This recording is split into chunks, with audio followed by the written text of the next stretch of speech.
just want to address a few little tweaks that I've made in my routine. I think I've mentioned this before, but I'll mention it again.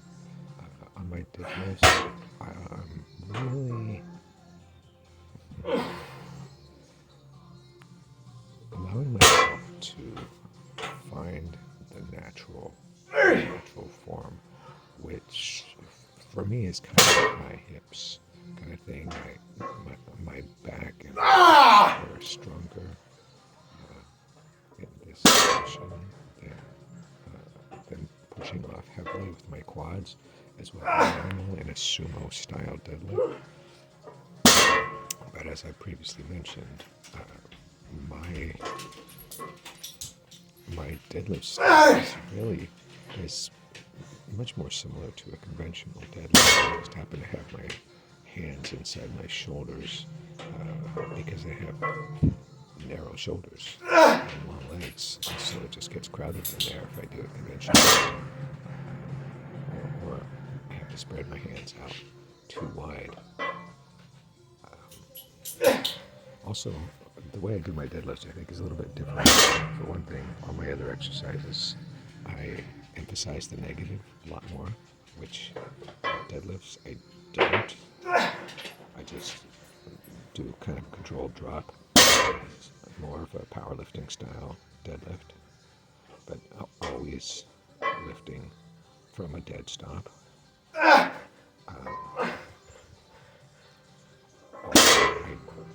will take some breaths between reps, again, because it's at a dead stop, which I don't tend to do much with my other exercises, although I might do one or two reps on squats at the end.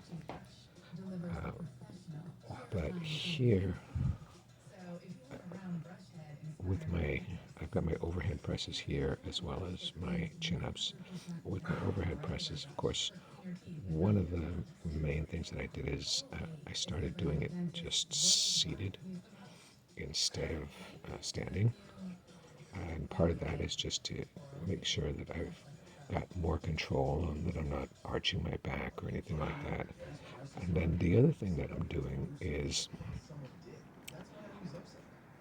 I left off the drop sets, and I've either left off or decreased the drop sets in a couple of my different exercises. And the reason is that I'm really just looking to promote that continuous tension, time under tension. So here, there's really no way for me to do forced reps. And if I want to do a drop set, it's going to take a long time. It's going to take me probably a good 30 seconds to change weights under the best circumstances. And so I thought, I'm just going to focus on going all the way to fatigue, because when I do that, then if I'm changing the weights, then I'm letting the muscle rest. And so you saw on that set, I just did like a static hold, static contraction at the end. So I'll try and hold it in a position as high as I can possibly get it up if I'm going to failure, and I'll try to hold it in that position as long as I can, and then hopefully lower it under control, or allow it to lower under control. I'm doing something similar with chin-ups. Instead of doing like 3 bodyweight chin-ups and then 3 with the purple band, and then 3 with assisted with my legs, I just start off with a purple band, so maybe I can get 5 or 6 reps just off the bat. But you see, I'm really taking my slow time at the top, trying to hold that contraction at the top, and of course lowering very slow and under control. And then when I get to the end of what I can do here, I'm going to try and hold static contraction as much as possible. So it kind of just lost it there. Wasn't able to hold it very much. Maybe I can improve on that. And then try to get this bar up to do this drop set with foot assisted as quick as possible. I discovered I could do it a little quicker instead of hanging the bar off the front of my rack.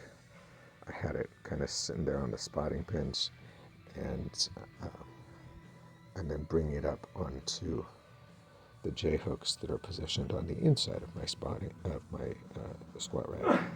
And so that will probably shave off 10 or 15 seconds off of the time that it takes me to switch weights. And that's what it's all about here for me, is that I'm trying to take as little time as possible if I'm doing a drop set or something like that. And I'm doing something similar on dips as well on my A workout. But we'll go into that another time, because this is pretty much all the time I got left. Okay, have a good day.